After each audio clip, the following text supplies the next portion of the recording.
요한일서 4장 10절 말씀, 한 절 말씀인데요. 한 절이니까 우리 같은 목소리로 함께 읽도록 하겠습니다. 시작. 사랑은 여기 있으니 우리가 하나님을 사랑한 것이 아니요 하나님이 우리를 사랑하사 우리 죄를 속하기 위하여 화목제물로 그 아들을. 아멘. 우리 옆에 있는 지체들하고 이렇게 한번 인사하고 말씀 듣도록 하겠습니다. 메리 크리스마스. 오늘부터 해서 3주 동안 저희들은 Why 크리스마스라는 주제로 이 크리스마스가 우리들에게 주는 그 의미에 대해서 좀 살펴보고자 합니다. 오늘은 그 첫 번째로 용서에 대해서 함께 살펴보는 시간을, 생각하는 시간을 갖도록 하겠습니다. 살아가면서 용서만큼 힘든 것도 없고 우리 사람이 할 수 있는 것 중에서 가장 위대한 것도 사실 용서인데, 우리가 용서라는 말을 너무 자주 사용하다 보니까 용서가 가볍고 상투적인 말이 되어져 버린 것 같습니다. 이렇게 용서의 의미가 점점 가벼워진 시대를 살아가고 있는 우리들에게는 하나님께서 우리를 용서하기 위해서 당신의 아들을 보내셨다라고 하는 그 크리스마스의 의미도 가벼워지는 것은 당연하겠죠. 여러분, 우리는 다 머리로는 다 압니다. 하나님이 우리를 용서하셨으니 우리도 용서해야 된다라는 것은 누구나 다 압니다. 그런데 피상적으로만 생각했지 얼마나 용서해야 하는가, 또 우리는 왜 용서해야만 하는가에 대해서는 깊이 생각해 본 적도 없고요. 그래서 오해도 많이 생기는 것 같아요. 용서는 우리 인생의 필수적인 요소인 것은 분명합니다. 용서는 우리의 삶과 뗄래야 뗄 수 없는 그런 관계에 있다라는 거죠. 왜냐하면 사람들은 다 불완전하기 때문입니다. 실수하는 존재이고 또 죄를 지을 수 있는 존재이기 때문에 우리는 남을 용서하는 자리이든 아니면 내가 용서를 받아야 되는 자리이든 그 용서의 자리에 늘 있게 된다라는 것입니다. 그런데 문제는 용서를 해야 한다는 것을 우리가 알지만 용서가 잘 안 되는 데 있죠. 용서하는 것이 너무나 어렵고 힘들다는 데 있겠죠.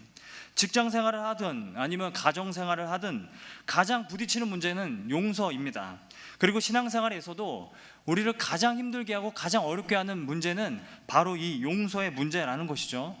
그래서인지 동서고금막론하고 용서에 대한 격언들을 우리가 참 많이 들어왔습니다. 지금까지 살아오면서 참 많은 용서에 대한 격언들을 들어왔다라는 것이죠.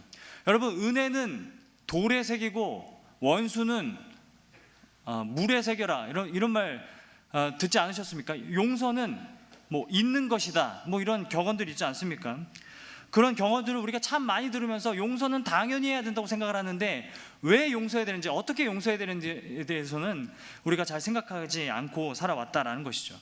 여러분, 최근에는요 용서학이라는 것이 나왔습니다. 용서학이라는 학문도 나올 정도예요.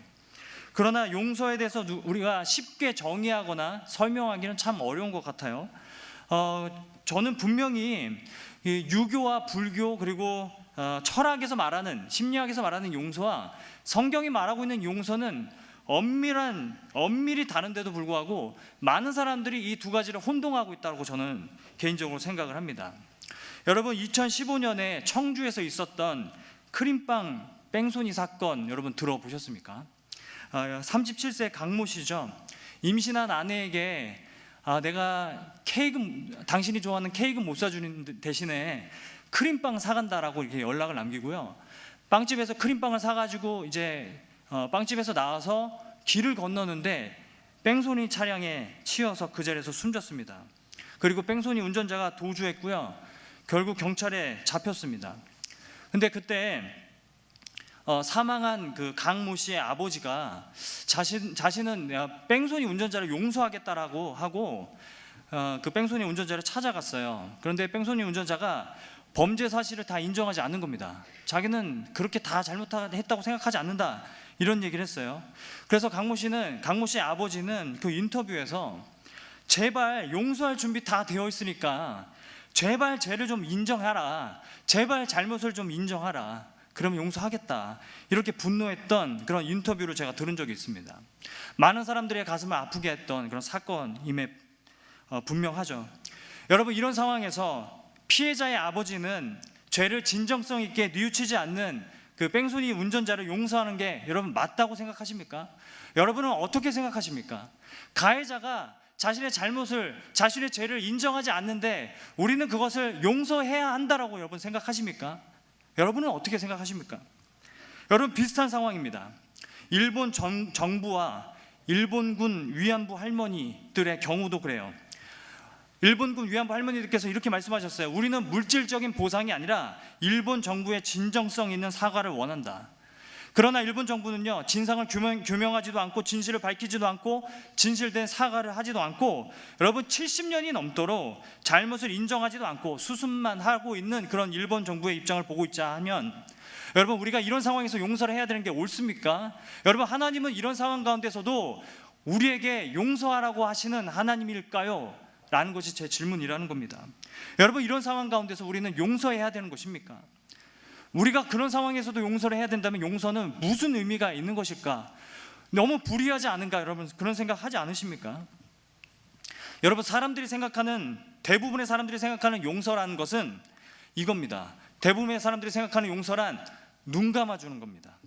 눈 감아주고 넘어가 주는 겁니다. 내가 덮어주는 겁니다. 그래서 흔히들 잘잘못을 따진다거나 벌을 준다거나 혼내거나 이런 것은 용서가 아니라고 생각하는 경우가 참 많아요. 그래 내가 참자, 내가 그냥 봐줄게, 내가 덮어줄게, 그래 내가 넘어간다, 이렇게 그냥 눈 감아주고 다 덮어주는 것을 용서라고 우리는 생각할 때가 참 많다라는 거죠. 그래서 어떤 부작용이 생기냐면 가해자가 죄를 충분히 뉘우치지도 않는데, 죄를 인정하지도 않는데 피해자에게 자꾸 용서를 강요하는 상황들이 생긴다라는 겁니다. 이런 상황이에요. 그냥 네가 미안하다고 해라, 네가 잘못했다고 해라, 그냥 이제 시간이 좀 지났으니까 너가 그냥 용서한다 해, 너가 잘못했다고 그래. 이렇게 피해자에게 오히려 용서를 강요하는 경우들이 너무나 많다라는 것이죠. 어제도 저희 첫째와 둘째가 막 너무 치고받고 싸우고 결국엔 둘째 아들이 첫째 머리통을 깨물어 가지고 막 울었어요. 30분 내내 막 울고 막 그랬어요. 그런데도 제가 어떤 실수를 했냐면 소연아 너가 누나니까 용서해라, 이런 말을 했어요. 그래서 제 딸을 2번 상처 주는 그런 아빠가 됐었다라는 거죠. 우리는 그런 말 너무 자주 해요. 너가 오빠니까 용서해라, 너가 더 나이가 많잖아 용서해라, 너가 더 이쁘잖아 용서해라, 이런 얘기들을 너무 많이 한다라는 겁니다. 여러분 그래서 이런 경우도 있어요. 제가 이런 사례도 들어봤는데 남편의 가정폭력에 너무 오랫동안 시달리던 그 아내가 친정집으로 가버린 겁니다. 친정집으로 가버렸는데 남편이 그 집을 나간 아내에게 전화를 해서는 이렇게 얘기하는 거죠. 집 나간 거 용서해 줄 테니까 돌아오라고. 여러분 이런 상황에서 여러분 아내가 남편을 용서하는 게 옳습니까? 그런데 우리나라만 그런 건지는 아닌지 모르겠지만 이런 경우에 우리가 예상할 수 있는 상황은 친정 식구들은 그냥 너가 잘못했다고 그러고 들어가라, 야 너가 용서한다고 그러고 들어가라, 그냥 그만 용서해라, 이렇게 말해준다라는 거예요. 여러분 이런 얘기들, 비슷한 이런 얘기들을 세월호 사건 유가족들이 가장 많이 들었다고 그래요. 이제는 그만 좀 용서해라, 이제는 그만 좀 잊어라, 이제는 그만 얘기해라 라는 얘기들을 많이 들었다고 그래요. 도대체 언제적 얘기인데 아직까지 그런 얘기를 하고 있냐, 이제 그만 용서해도 되지 않겠냐 라고 오히려 피해자들에게 그렇게 용서를 강요하는 그런 일들이 많아지고 있다는 것이죠. 마치 용서하지 않는 사람은요, 용서를 꺼려하는 사람은요 속 좁은 사람으로 몰아가는 것이고 신앙이 없는 사람으로 몰아가고 있는 것이고, 아니 그것도 용서 못해? 라고 하면서 속 좁은 사람으로, 미성숙한 사람으로 여겨지는 그런 일들이 많다라는 것입니다. 여러분 그냥 다 잊고 다 덮어주고 다 눈 감아줘라, 이거는 유교에서 말하는 용서입니다. 다 눈 감아주고 다 덮어주고 다 너가 덮어주며 다 잊어줘라, 이건 유교에서 말하는 용서라는 거예요. 명심보감을 제가 이렇게 히브리서를 하면서 명심보감을 많이 봤는데 이런 얘기가 있어요. 명심보감 5편에 있는 얘기인데, 남의 잘못을 듣거든 부모의 이름 듣는 것 같이 하여서 귀로는 들을지언정 입으로는 말하지 말아야 한다. 귀로 남의 그릇됨을 듣지 않고 눈으로는 남의 단점을 보지 않고 입으로는 나의 허물을 말하지 않아야 군자에 가깝다. 그리고 공자가 쓴 논어에도 이런 얘기가 있습니다. 아버지는 자식을 위해 죄를 숨기고 자식은 아버지를 위해 그 죄를 숨긴다. 그러는 가운데 곧음이 선다, 이렇게 얘기해요. 여러분, 우리가 이런 용서에 대해서 오해하고 있는 원인 중에 하나는 이런 유교적인 용서를 가지고 끌고 들어와 가지고는 성경도 이렇게 용서를 우리가 해야 한다라고 사람들이 오해하고 있다는 생각이 드는 겁니다. 우리도 대부분에는 그냥 내가 다 덮어줘야지, 그래야 내가 예수님 닮은 모습이지 않겠는가 라고 생각하면서 다른 사람들의 잘못을 눈 감아주고 덮어주고, 그리고 그냥 잊어버리려고 하는 것을 용서라고 생각하면서 힘겨워하는 사람들이 많다라는 것이죠.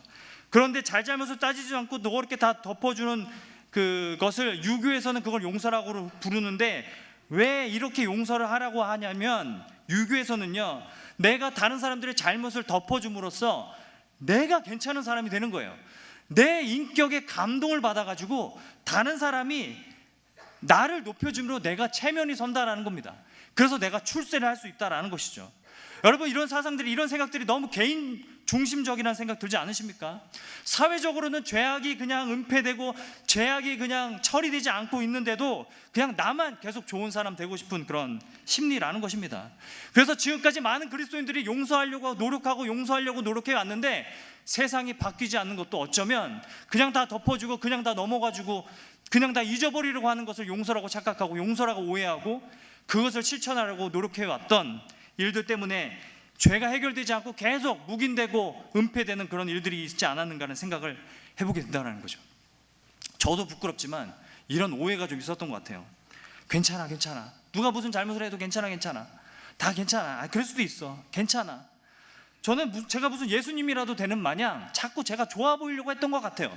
좋은 사람, 관대한 사람으로 보이고 싶은 욕심이 제 안에 있었던 것 같아요. 저는 죄를 덮어줄 능력이 없습니다. 그 죄를 내가 해결해주고 용서해줄 권세가 없습니다. 그런데도 불구하고 제가 다 덮어줄 수 있는 사람처럼 자꾸 그 관대한 모습을 자꾸 보이려고 했다라는 것이죠. 그래서 집에서도요, 아빠는 혼내지 않는 사람으로 애들이 자꾸 여긴다라는 거예요. 제가 자꾸 아이들을 혼내지 않으니까 조금이라도 잘못한 거 1도 안 넘어가는 엄마는 정말 나쁜 사람이 점점 되는 거죠. 그래서 제가 뒤늦게 회개를 하고 아이들을 혼내보려고 했는데 너무 늦은 거예요. 안 되겠다 이래가지고 아빠의 어떤 권위가 서지 않겠다 그래서 애들을 혼내기 시작하는데 막 웃습니다. 너 이리 와봐, 이리 와봐, 아빠가 무섭게 혼낼 거야, 막 그러면 막 웃고 막 비웃고 그럽니다. 막 저 흉내내고 그럽니다.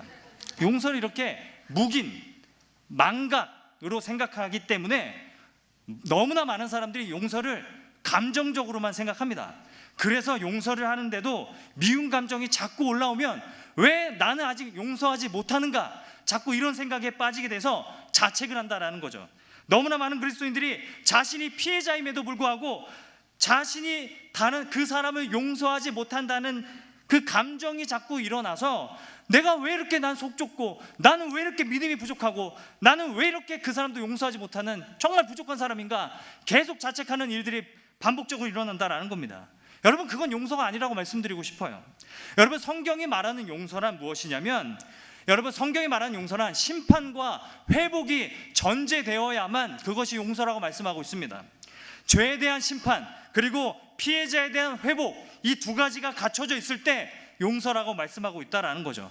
그래서 그냥 눈 감아주고 잊어버리는 것이 용서가 아니라, 용서하기 위해서는 잘못을 다 따져야 한다라는 겁니다.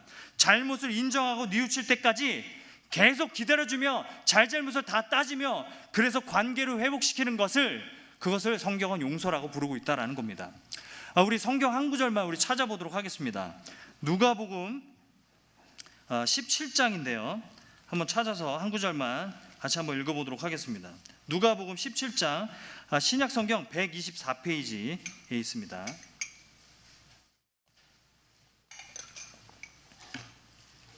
누가복음 17장 3절 한 절 말씀만 우리 같이 한번 한 목소리로 읽어보도록 하겠습니다. 시작. 너희는 스스로 조심하라. 만일 내 형제가 죄를 범하거든 회개하거든 용서하라. 회개하거든 용서하라, 이렇게 말씀하신다라는 거예요. 여러분, 이렇게 볼 때 성경이 말하는 용서는 잊어버리고 덮어버리고 묵인 그리고 망각 이런 것이 아니라, 여러분, 그 상황이 너무나 고통스럽고 아프더라도 진실을 밝혀내고 죄를 심판하여서, 그리고 또 그 사람이 죄를 진정으로 뉘우친다면 그때 받아주는 것이 용서라고 말씀하고 있다라는 거죠. 여러분, 이걸 너무나 잘 보여주는 사례가 있어서 좀 여러분들에게 소개해드릴까 해요. 1992년에 남아공에서 있었던 진실화해위원회라는 것인데요, 남아공에서 일어났던 그런 인종차별 정책, 여러분 그 아파르테이트 여러분 기억하십니까? 이 백인 우월주의 때문에요, 흑인들을 그 도심지에서 몰아내려고 격리시키려고 하다가 그 저항하던 흑인 2만 명을 학살한 사건이 남아공에서 있었습니다. 그래서 넬슨 만델라 대통령이 이제 인종차별 정책, 그 아파르테이트를 종식시키고 1992년에 TRC, 그러니까 진실화해위원회를 열었는데, 여러분 이 진실화해위원회를 무려 7년 동안 진행합니다. 7년 동안 2만 2천 명의 이야기를 다 듣고 그때 당시의 상황들을 다 재구성해내기 시작한다라는 거죠. 7년 동안 받은 진술을 가지고 모든 진실들을 다 규명하고 또 진상들을 다 규명하였다라는 겁니다. 학살 과정의 모든 진상들을 다 규명하고요, 학살된 유가족들에게 다 설명을 해줍니다. 그리고 암살단의 대표였던 드콕이라는 사람을 그 유가족들 앞에 세워가지고는 어떤 과정으로 죽였는지, 그리고 어떤 과정에서 그렇게 그런 범죄를 저지르게 되었는지를 설명해주고 용서를 구하는 그런 자리를 갖게 만들고, 그래서 이 과정에서 드콕은 많은 부분에서 감면을 받습니다. 그리고 20년을 복역하고 재작년에 가석방된 걸로 알고 있어요. 여러분, 이걸 보면, 이런 과정들을 보면요, 그냥 용서하기 위해서 그냥 덮어주고 넘어가지고 그냥 잊어버리는 것이 아니라 그 진상들을 다 드러내기 위해서, 그리고 그냥 단순히 책임지고 보상해주는 차원이 아니라 진실을 다 규명하고 진상을 그 피해자들이 다 알게 해주어서 피해자와 가해자 사이에 그 용서와 화해를 이끌었다는 것이 너무나 놀라운 그런 사례였다라는 것이죠. 우리나라의 그 5.18 광주 민주화 운동이나 그 4.16 세월호 사건을 비교해 볼 때 참 우리가 이런 점에서 참 미흡하지 않았나라는 생각을 해보게 되는 사례였다라는 겁니다. 여러분, 우리는 용서에 대해서 생각할 때 이런 의미를 들 수 있어요. 용서하려는데 계속해서 상대가 죄를 인정하지 않으면 어떻게 합니까? 회사 상사가 잘못을 저지르고는 계속 반복된 잘못을 저지르고 있다면 어떻게 합니까? 학교 선배가 계속 나에게 못된 짓을 하는데 그 상황에서 나는 어떻게 해야 됩니까? 남자친구가 또는 여자친구가 계속 같은 잘못을 반복하고 있는데 나는 어떻게 용서해줘야 됩니까? 이런 질문을 할 수가 있죠. 여러분, 계속해서 잘못을 인정하지 않고 저지르는 사람을 성경에서는 뉘우치지 않는 자를 하나님께서 보복하실 테니까 그 사람이 깊이 뉘우칠 때까지 그냥 그 사람을 위해서 기도하라고 말씀하고 있다는 겁니다. 그것은 용서의 과정이 아니라 한 사람이 하나님 앞에 회개하고 돌아오기를 기다리는 과정이라고 말씀하고 있다는 거예요. 여러분, 성경 한 구절만 더 찾아보도록 하겠습니다. 성경 한 구절만 더 찾아보겠습니다. 로마서 12장인데요, 신약성경 257페이지입니다. 로마서 12장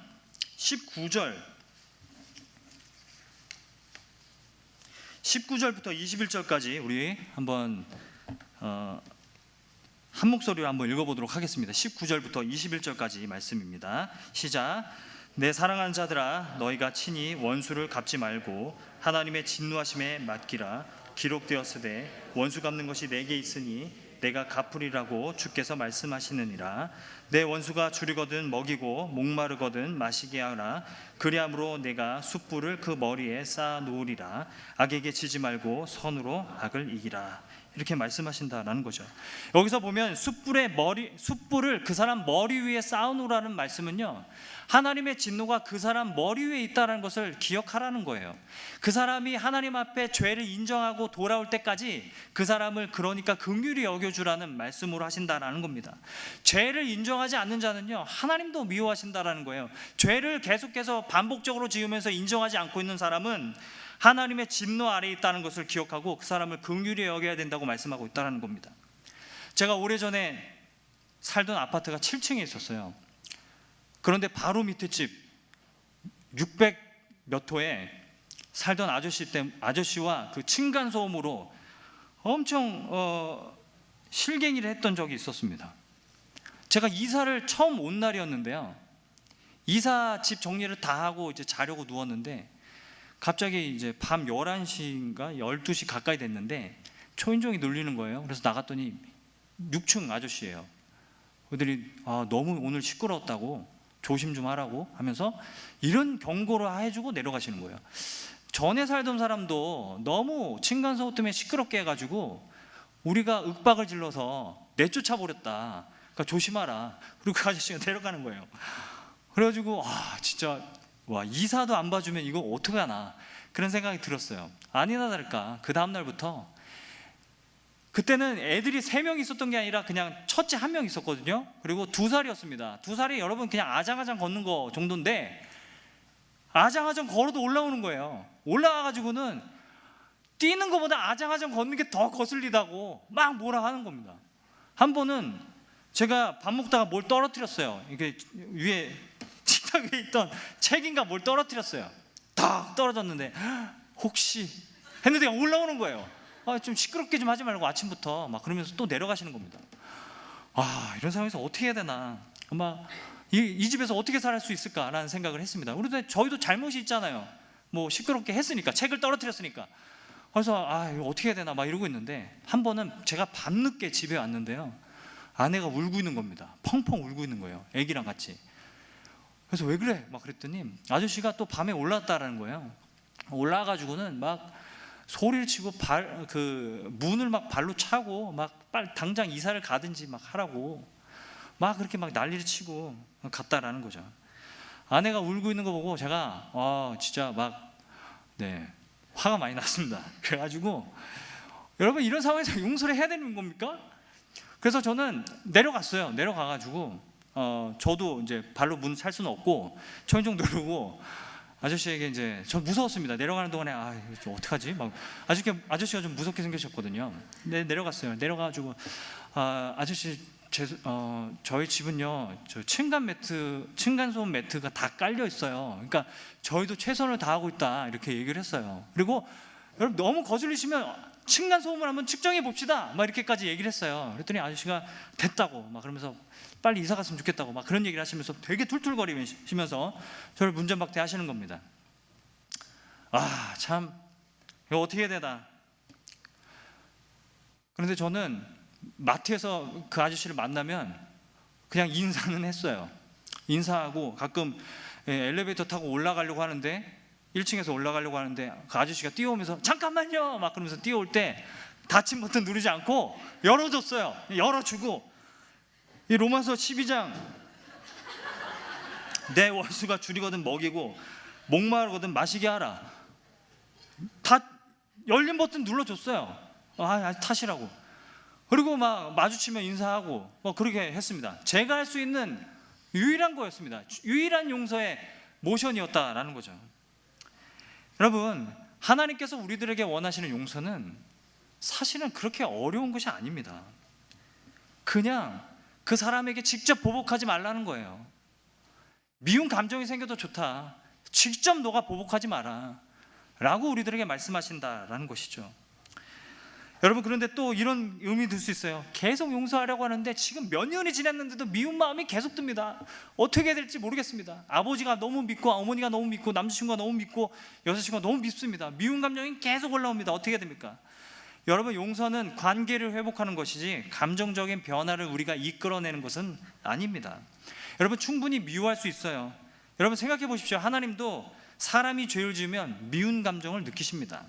그렇기 때문에 우리가 할 수 있는 용서란 관계를 열어두는 거예요. 관계를 열어두고 하나님께서 우리의 감정을 회복시켜 주시고 그 사람을 돌이켜 주실 때까지 우리는 기다리고 참고 인내해야 한다라는 것이죠. 우리가 관계를 회복하려고 노력하기보다는 오히려 감정적으로만 자꾸 잊어버리려고 하다 보니까 이런 상황들이 발생되는 겁니다. 수련회 가서 은혜를 너무 많이 받았어요. 그래서 이런 고백을 합니다.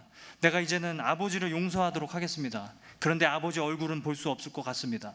여러분, 이거는 성경적인 용서가 아니라는 겁니다. 이건 그냥 내가 너무 힘드니까 이 감정을 그냥 내가 내어놓겠다라는 것이지 성경적인 용서는 아니라는 것이죠. 하나님도요, 내가 너희들의 모든 죄를 다 용서해 줄게, 그런데 천국엔 들어올 수가 없구나, 이렇게 말씀하시지 않았다는 거예요. 다 용서해 줄게, 그런데 내 아들은 아니다, 이렇게 말씀하지 않았다는 겁니다. 아무리 믿고 화가 나고 계속 미워도 그래도 내 아버지입니다 라고 말할 수 있는 것이, 그래도 내 어머니입니다, 그래도 내 동역자입니다, 그래도 내 친구입니다 라고 말할 수 있는 것이 하나님이 우리들에게 원하시는 용서의 모습이라는 겁니다. 그 관계를 끊지 않고 계속해서 기다려줄 수 있는 것이, 그것이 용서라는 것이죠. 그런데 우리는 대부분 이 용서를 자꾸 감정적으로만 생각하니까 왜 용서를 하는데 왜 내 마음에 계속 미운 마음이 들지, 나는 아직 왜 용서를 못하지, 이런 것들 때문에 너무 강박관념이 생기는 경우가 너무나 많다는 거예요. 여러분, 감정은요, 성령의 도우심으로 우리가 회복될 수 있는 겁니다. 감정을 내가 빨리 회복시켜야 한다라는 그런 부담에서 우리 모두가 좀 자유로워질 수 있기를 원합니다. 오히려 관계를 계속 열어두고 하나님이 회복시키시기를, 내가 하고 있는 이 용서를 하나님께서 완전하게 하시기를 기다리면서 우리가 인내하며 가는 것이, 그것이 용서라는 걸 말씀드리고 싶었습니다. 마태복음 18장 18절 말씀인데 제가 읽어드리겠습니다. 진실로 너희에게 이르노니 무엇이든지 너희가 땅에서 매면 하늘에서도 매일 것이요 무엇이든지 땅에서 풀면 하늘에서도 풀리리라 라고 말씀하시는데요, 이 말씀은 합심기도하면 하나님이 다 이루어주신다 이런 내용이 아니라 용서의 문맥이라는 겁니다. 그러니까 우리가 용서하려고 몸부림치면 하나님이 그 용서를 완전하게 해주신다라는 겁니다. 감정적인 회복도 하나님께서 허락해 주실 뿐만 아니라 그 관계가 온전히 회복될 수 있도록 하나님이 도와주실 것이라는 것을 말씀하는 내용이라는 것이죠. 여러분, 성경이 말하는 사랑도 감정이 아니라 의지이듯이 용서도 감정이 아닌 의지라는 것이죠. 여러분, 우리가 오늘 읽은 본문 말씀은, 요한일서의 말씀은 완전한 용서란 예수 그리스도 안에서만 이루어진다는 것을 우리들에게 말씀하고 있다는 겁니다.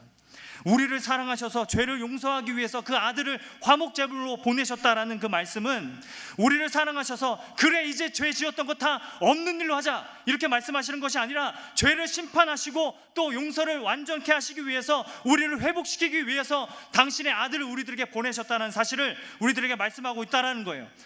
그리고 죄를 완전히 심판하시고 상한 우리를 완전히 회복시키셔서 깨어져 있던 하나님과 우리 사이의 관계를 하나님께서 회복시키러 아들을 보내셨다는 것을 오늘 말씀을 통해서 우리들에게 말씀하신다라는 겁니다.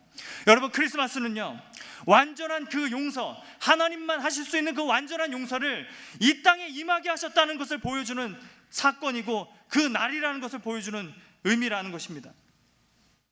예수님 안에서만 완전한 용서가 이루어지고, 우리가 하는 모든 용서도 예수님이 덮어주실 때에만 완전하게 용서가 이루어진다는 것을 보여준다라고 말씀하고 있다는 것이죠. 여러분, 벌써 10년 전 일입니다. 8살 여자아이를 성폭행해서요, 여러분, 나영이 사건이라고 아시죠? 조두순 사건이라고 불리기도 하는데, 여러분, 2008년에 발생했는데 당시 무기징역이었습니다. 그런데 이제 술에 취한 상태에서 그런 범행을 저질렀다는 그 주치 감경법이 적용이 되면서 12년 만에 출소를 하게 된다고 합니다. 그래서 2020년에 출소를 한대요, 조두순이. 지금 온라인상에서도 조두순 출소를 반대하는 그 청원이 여러분 61만 명을 넘었습니다. 그렇게 많은 사람들이 지금 분노하고 있는 거예요. 어떻게 음주운전도 강력 처벌하는데 아동 성범죄 주치 감경법이 어떻게 적용될 수가 있느냐라고 사람들이 분노하고 있는 것이고, 왜 피해자가 가해자에게 두려움을 느끼며 살아야 되느냐라고 분노하고 있다는 거예요. 여러분, 용서에 대해서 저는 생각해 보다가 이 땅에는 도저히 용서할 수 없는 일이 있구나라는 것을 좀 생각하게 됐습니다. 너무나 마음이 아프고 이런 상황에서는 용서는 불가능하다는 생각이 좀 들었어요. 여러분, 제가 오죽했으면 제발 그 어떤 사람도 이 조두순 사건의 이 죄악, 이 사람을 용서하지 않았으면 좋겠다는 생각까지 들었습니다. 제발 하나님도 이 죄만큼은 그냥 넘어가지 않으셨으면 하는 그런 생각이 들었다는 것이죠. 여러분, 이 기사를 읽다가 여러분, 저는 그런 생각했습니다. 이 세상에는 완전한 용서는 없구나.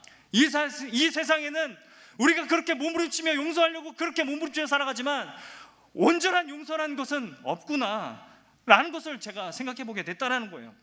여러분, 진정한 용서가 되기 위해서는 완전한 심판 그리고 완전한 회복이 이루어져야 되는데, 이 완전한 심판과 완전한 회복이 전제가 되어져야 하는 것인데, 여러분, 어떻게 그 어떤 법이 완전해서 조두순의 이 죄를 완전히 심판할 수 있겠습니까?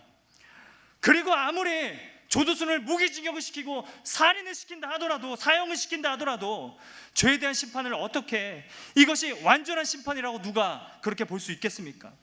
그리고 피해자는요, 피해자 가족들은요, 누가 회복시킬 수 있겠습니까? 누가 어떻게 이 사람들을 회복시킬 수가 있겠습니까? 피해자 나영의 그 부모의 심정을 누가 위로할 수 있고 회복시킬 수 있겠습니까? 그 피해자인 나영의 그 원통함을 누가 회복시키고 위로할 수 있겠습니까? 누가 그 상황을 원래대로 돌이켜서 회복시킬 수 있겠냐는 말입니다.